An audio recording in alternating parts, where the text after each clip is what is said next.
there is in the hundreds, not in the double digits. So it would shutter, almost like taking a picture with your camera. And if you go too quickly, it shutters, and now that's out of the viewfinder, and you never see the burning trash can because you went too fast. So you have to kind of take it a little bit slower on that. The lens interprets information ahead of the lens, which basically means if you're using it to walk in a pitch-black environment, you're going to miss a step and you're going to fall down.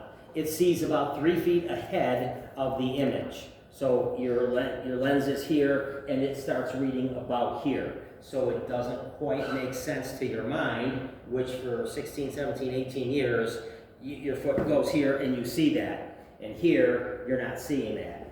Okay? It comes into view a little bit later. Batteries, they run on batteries. If you have a thermal imager, you'll usually have that sitting in a charging base, and you'll have a spare battery also attached to the same charging base. Typically, you're going to take it out of the charger, hit the button, because again, it's got a warm-up time, and then take the other battery out and stick it in your pocket.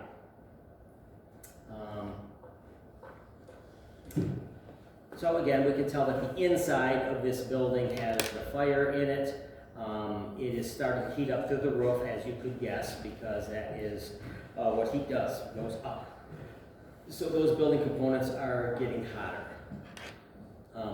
This scale on the side gives you a temperature range that it's reading in, and that's going to depend on what's in the viewfinder. If everything in the viewfinder goes from 70 to 98.6, it's going to give you a wider scale of that. So it can say, okay, I want you to see in black and white and all the things in between, grays. So I need to adjust. So this is 98 and this is 70, and that's dark and that's light. Okay, but this one you've got a huge variation in there between what's showing up here and what's showing up out here. So that jumps you to a different temperature scale on the side of your viewfinder on your tip.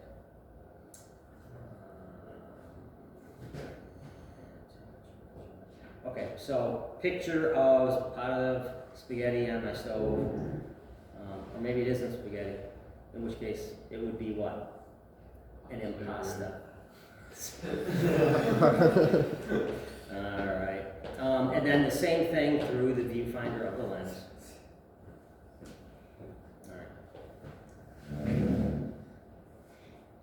Okay, so heat on that wall going up to a certain point, maybe cabinets or something like that that's kind of blocking it here, so it hits it and it goes around easily while these are being heated up. So just stuff to try to interpret. Somebody laying, this could be the middle of the night, but someone laying there, they're going to show up the hottest thing on that grassy area. So your firefighter here, and then some flame up over here, so that's going to be your lightest coming out of this room on their left side. So there's your darkest, whitest, and then here's your coolest or darkest.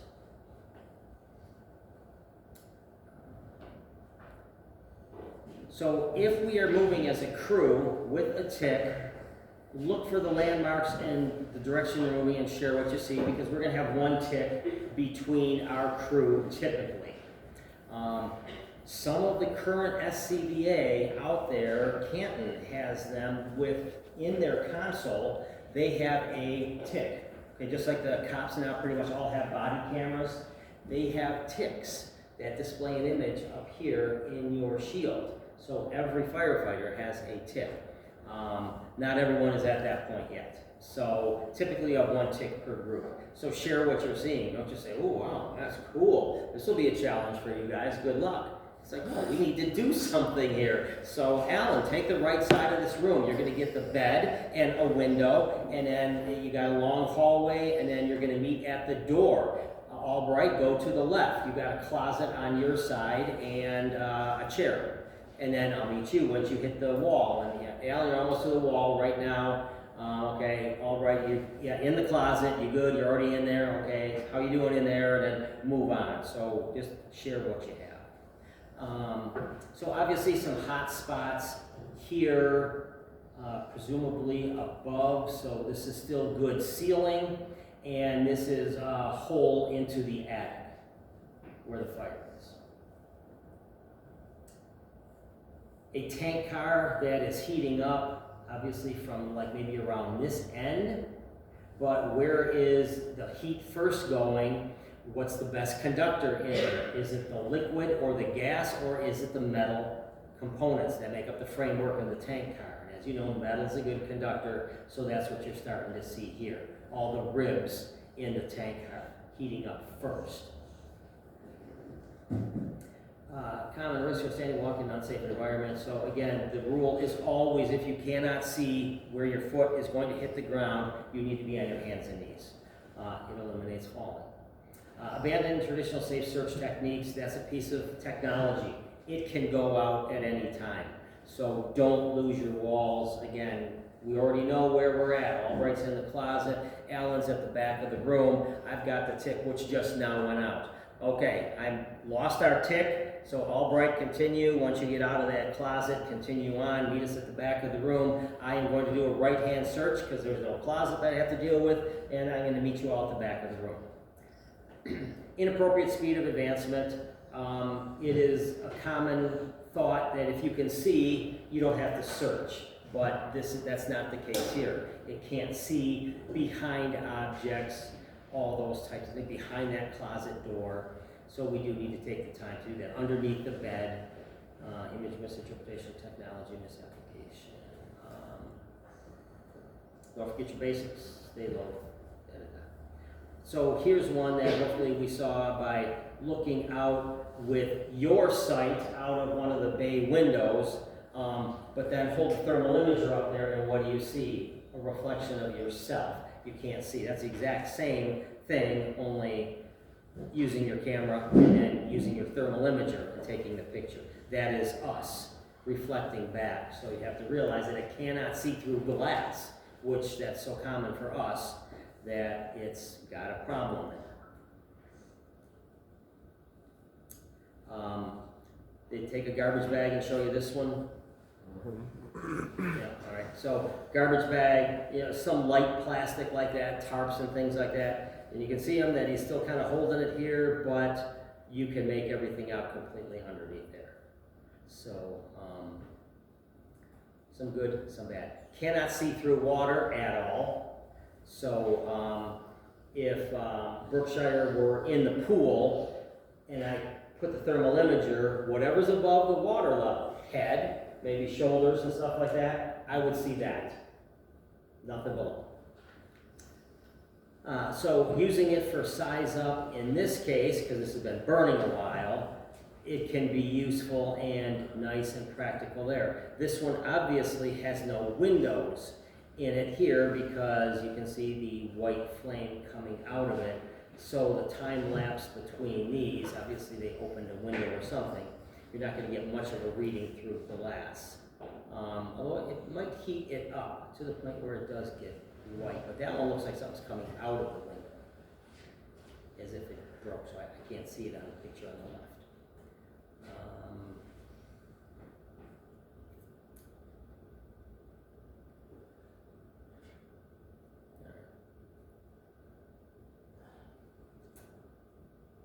Can't see through solid objects, can't pick up heat that's been transferred to the surface. Okay, and rule out those environmental things, the sun heating things up and stuff like that. Did they show you the handprint? Mm-hmm. Okay, so it leaves a signature so you can see where people have recently walked, or at a car crash scene. You can scan your thermal imager on the inside of the car, you see one victim, but there's two hot spots on both front seats. That other person ejected or took off or something, but we're now looking for two people. Identify thermal layer and heat conditions, pre-flashover, building construction, and water application, what it's doing to the situation. So again, plenty of heat here in that next room. We're in one room going into the next room, and so lots of heat in there. Same thing here, as we get closer, you can see that thermal layer coming across, in good color there. So that's got some high heat in it, so it's gases that have already been heated up or some rollover in there. Hard to tell, it's all white, so it's all hot.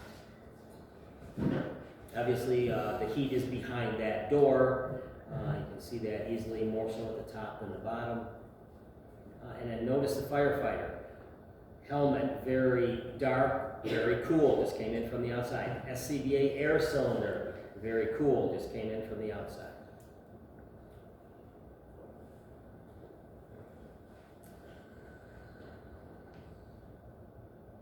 All right, so there was that water picture, someone in the water, that's all you're gonna see, is what's above the surface of the water, nothing below, which you can see with your eye in many cases.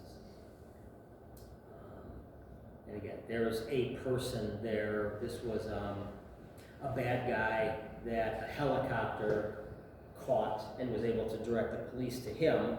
He thought, hey, it's the middle of the night and I'm in a wooded area, no one's going to find me. And the police helicopter had thermal imaging.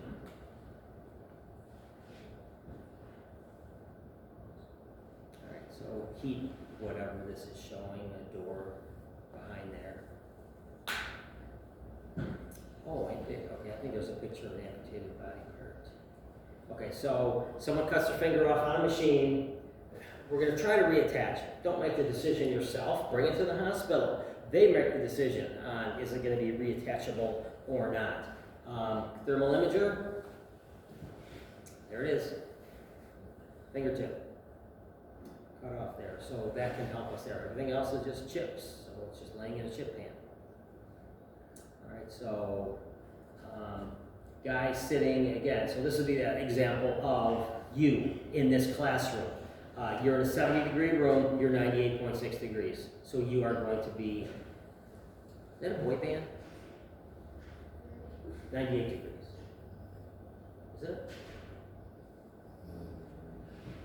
No. You guys are all too young, my daughter would be all over that. All right. Here, obviously, heat, fire in here, going into that doorway. Not seeing anything through the glass just yet, although this glass is starting to heat up a little bit, and it has got a little bit of a whiteness in there, so I may have misspoke. You cannot see through the glass, but the glass can heat up. Now remember, there's different type of glass out there. Some of you have one pane of glass, and I think it's probably a fairly safe bet. If you have single hung windows, you may have older windows, which might mean you have single pane glass. Most of us probably have double pane glass, and it's going to take a while because the whole purpose of the double panes is to have a pane of glass, and an inert gas in between that doesn't allow the loss of whatever's in your house, air conditioning in the summer or heat in the winter. So it'll take a while for it to heat up. So you might not always get a variation in your grayscale there. So tick lead search, tick directed search. In my example with Albright and Allen, I told them, go to the right, go to the left. Here's what you're going to be seeing, and I'll meet you on the other side. And then, again, I'm going to make a beeline. I don't need to search what he's already searched or what he's already searched. I'm going to make a beeline as long as this technology holds out. If not, I've already landmarked myself.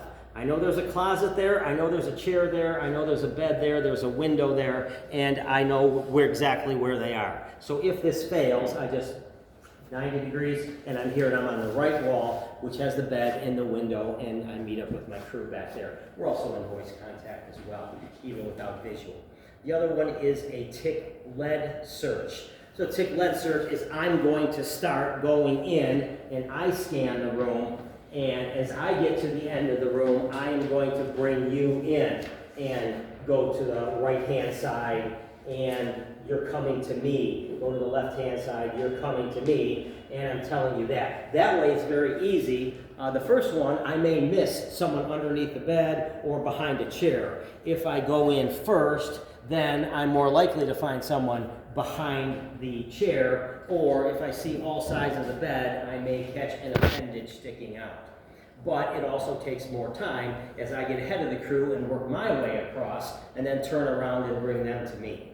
So advantages and disadvantages to both.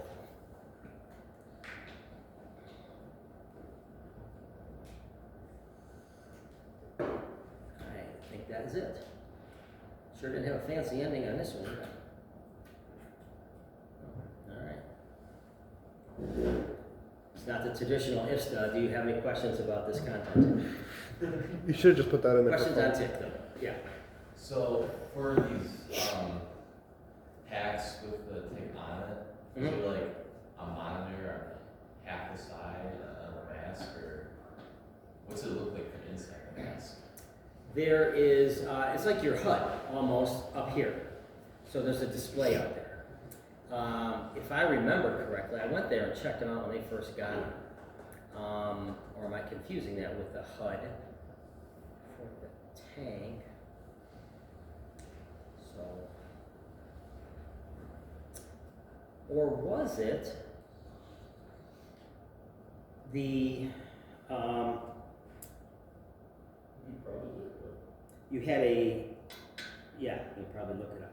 TIC mounted on, what did they get, MSA? Yeah, let's see. Yes, Google. So that gonna search Google Images or what, here? Yeah, you can go either way. Alright, MSA, TIC mounted, SCBA. Let's see, If you go back up, you might be able to. There's images. Oh, images.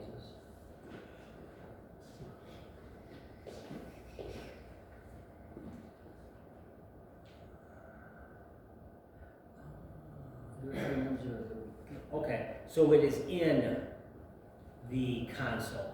So you've got the camera and the screen is there on the console. Good, I'm glad you asked. And that's what it looks like when it's sitting. Small screen, so probably even smaller than your phone, is my guess, based on hand size. But point that, and that's your image. All right, good. Others? Okay. What does EMI and EMS stand for? It said those words on a slide. One of my slides? Yeah.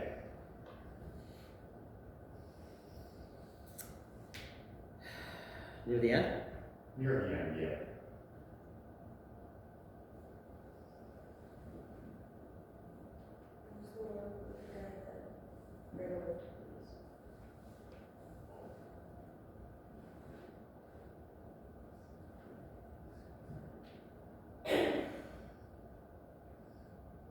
Let me know if you see it.